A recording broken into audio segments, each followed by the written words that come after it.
Mi mamá me organizó un baby shower sorpresa frente a toda mi familia, mis amigas y mis compañeras de trabajo, pero el único problema es que no estoy embarazada. Nunca voy a estarlo, y hace 2 años me ligué las trompas en secreto. Cuando entré a la sala de su casa y vi los globos de colores pasteles, los pasteles decorados con cigüeñas y una montaña de regalos apilados junto al sillón, sentí que la sangre se me congelaba en las venas. Mi mamá se me acercó corriendo con una sonrisa triunfal, me puso una cinta que decía "Futura mamá" cruzando mi pecho, y me acarició el vientre frente a todos mientras gritaba que finalmente yo había recapacitado, que por fin iba a cumplirle el derecho de ser abuela otra vez. En ese preciso instante, rodeada de aplausos y miradas de felicitación, entendí que la obsesión de mi madre por controlar mi cuerpo y mis decisiones de vida había cruzado una línea de no retorno. Esta es la historia de cómo el rechazo a la maternidad se convirtió en una guerra psicológica dentro de mi propia casa. Una batalla donde mi propia sangre me acusó de egoísta, de desalmada y de estar arruinando la vejez de la mujer que me dio la vida. Todo esto empezó de manera sutil cuando cumplí los 28 años. Yo siempre fui muy clara con mis metas.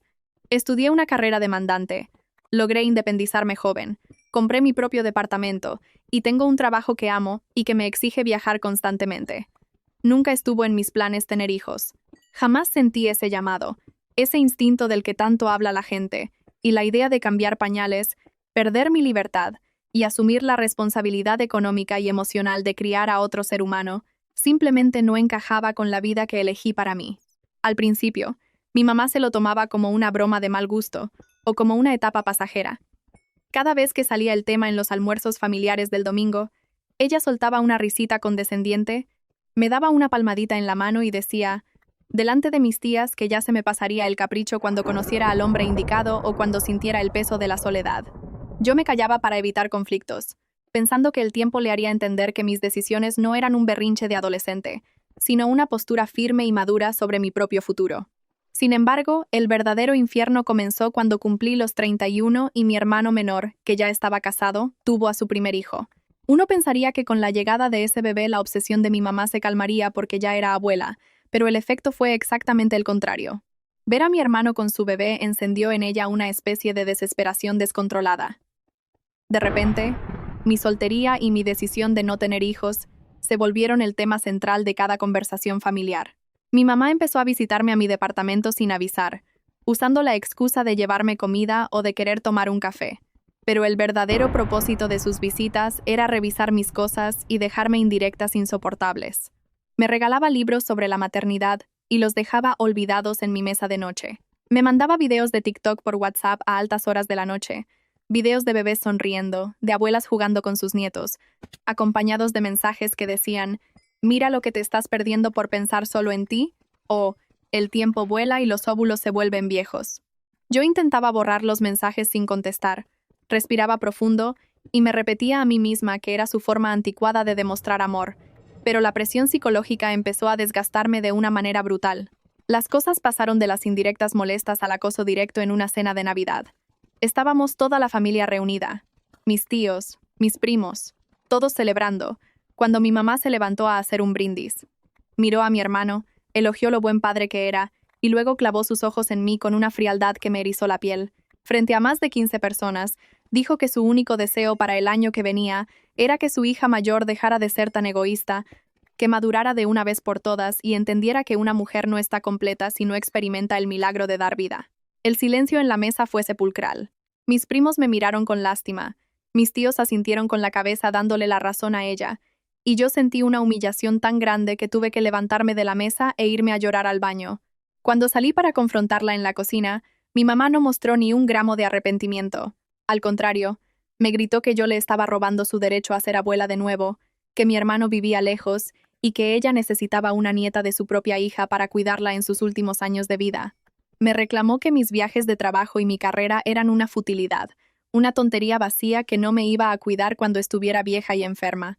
Fue después de esa Navidad que tomé la decisión más radical de mi vida. Sabía que mientras existiera la más mínima posibilidad biológica de que yo me embarazara, mi mamá jamás iba a dejar de presionarme, de manipularme y de usar la culpa en mi contra. Fui a una clínica privada, me entrevisté con una ginecóloga maravillosa que entendió mi situación sin juzgarme y programé una cirugía para ligarme las trompas de falopio. No se lo dije a nadie. ni a mis mejores amigas, ni a mi hermano, y mucho menos a mis padres. El día de la operación fui sola. Entré al quirófano con el corazón en la boca, pero con una certeza absoluta de que estaba recuperando el control de mi propio destino. Cuando desperté de la anestesia, sentí una paz mental que no había experimentado en años. Por fin era libre. Mi cuerpo era mío y nadie, ni siquiera la mujer que me dio la vida, iba a poder obligarme a tomar un camino que yo no quería. Regresé a mi departamento a recuperarme en silencio, jurándome a mí misma que me llevaría ese secreto a la tumba para mantener la fiesta en paz con mi familia. Pero la paz duró muy poco, porque la obsesión de mi mamá se convirtió en una locura planificada. Como vio que yo ya no caía en sus provocaciones y que ignoraba sus comentarios sobre el reloj biológico, decidió cambiar de estrategia y jugar sucio. Empezó a armar una red de mentiras a mis espaldas.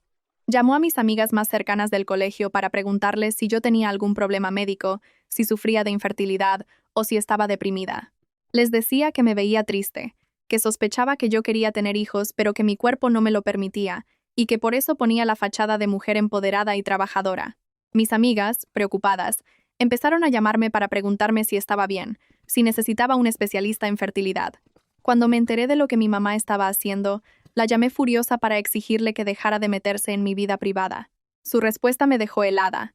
Me dijo que una madre hace lo que sea por la felicidad de sus hijos, incluso si ellos no saben lo que les conviene, y que ella no se iba a quedar de brazos cruzados viendo cómo yo arruinaba mi vida por culpa de mi orgullo. La situación se volvió tan insostenible que dejé de ir a su casa. Dejé de contestar sus llamadas y solo me comunicaba con ella por mensajes de texto muy breves y formales. Pensé que esa distancia física la haría recapacitar, que entendería que me estaba perdiendo por culpa de su terquedad. Qué equivocada estaba. Mi mamá interpretó mi distancia no como un límite saludable, sino como un acto de rebeldía y de desprecio hacia ella. Fue entonces cuando planeó la emboscada definitiva. Hace 3 semanas mi hermano me llamó diciendo que mi mamá estaba muy deprimida, que su salud estaba flaqueando por el estrés de nuestra distancia y que quería organizar una cena de reconciliación en su casa. Mi hermano me suplicó que fuera, que dejáramos las diferencias de lado por una noche y que le diera el gusto de ver a la familia unida. Sentí un enorme peso de culpa en el pecho. Al final del día, es mi madre, pensé. No quería que le pasara nada malo por mi culpa. Así que acepté ir, creyendo ingenuamente que sería una cena tranquila, íntima, donde hablaríamos de cualquier cosa menos de bebés. El sábado de la cena llegué puntual a su casa. Desde la calle noté que había demasiados autos estacionados, pero pensé que tal vez mis tíos también habían sido invitados para hacer la reconciliación más amena. Toqué el timbre, la puerta se abrió, y lo que vi adentro me paralizó por completo. No era una cena familiar, era un baby shower con todas las de la ley.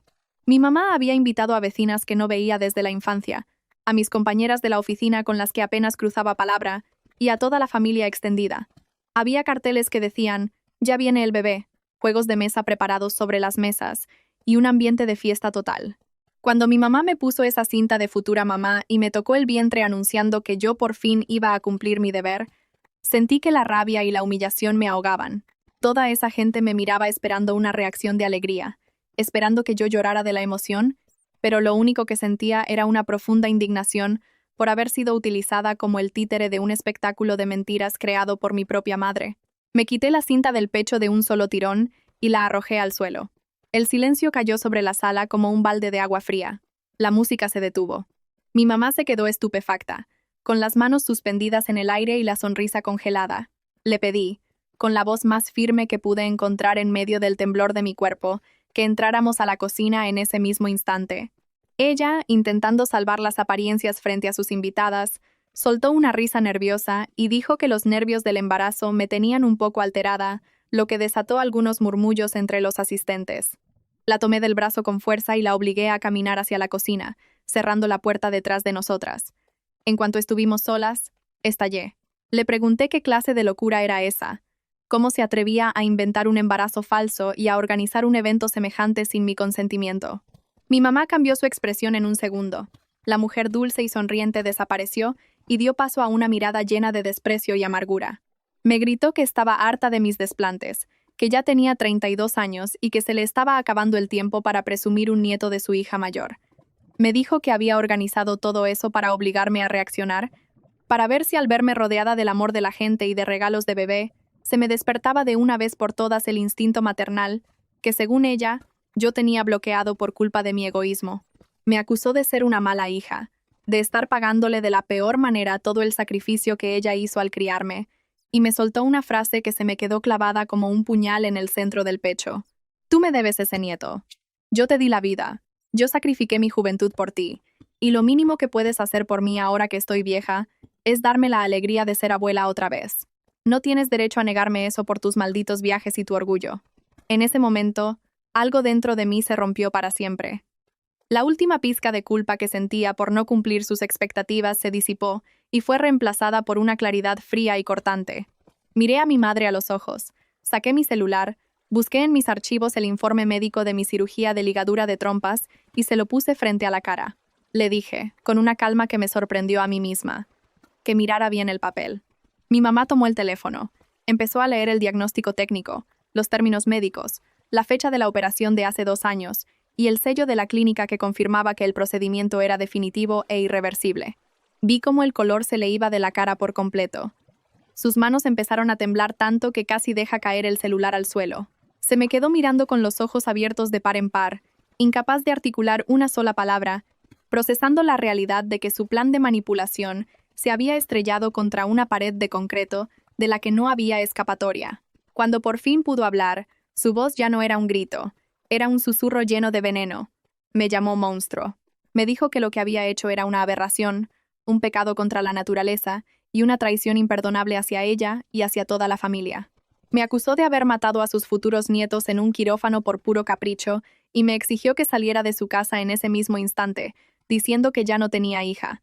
No esperé a que me lo dijera 2 veces. Salí de la cocina, crucé la sala llena de invitadas que nos miraban con absoluta confusión y caras de pánico. Abrí la puerta principal y me fui de ahí sin mirar atrás.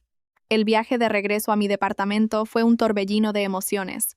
Lloré de rabia, de tristeza por el fin de mi relación con mi madre, pero también sentí un alivio gigantesco, porque el secreto por fin había salido a la luz, y la presión externa ya no tenía ninguna base real sobre la cual sostenerse. El desenlace de esta historia no tiene nada de idílico ni de reconciliación emotiva de película. Desde esa noche, mi familia quedó completamente fracturada. Mi mamá cumplió su promesa de borrarme de su vida.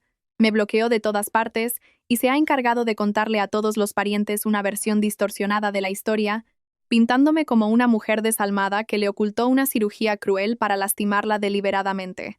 Mi hermano intenta mantenerse al margen, pero la tensión es tan alta que casi no nos hablamos, y las tías que antes me presionaban ahora simplemente me ignoran en los cumpleaños y eventos familiares a los que ya casi ni me invitan. Pasé meses asistiendo a terapia para procesar el duelo de perder a mi madre estando ella viva y para arrancarme de raíz esa culpa ancestral que la sociedad nos impone a las mujeres que decidimos no seguir el camino tradicional de la maternidad. Hoy, mirando hacia atrás, no me arrepiento de absolutamente nada de lo que hice. Aprendí de la manera más dura y dolorosa que los lazos de sangre no te obligan a hipotecar tu felicidad ni tu libertad para cumplir los sueños frustrados de tus padres. Mi útero no era una deuda que tenía que pagarle a mi mamá por haberme criado. Y aunque pagar el precio de mi libertad significó perder a mi familia, prefiero 1000 veces vivir una vida auténtica y elegida por mí que vivir una mentira solo para mantener contenta a una madre que nunca supo respetar mis límites.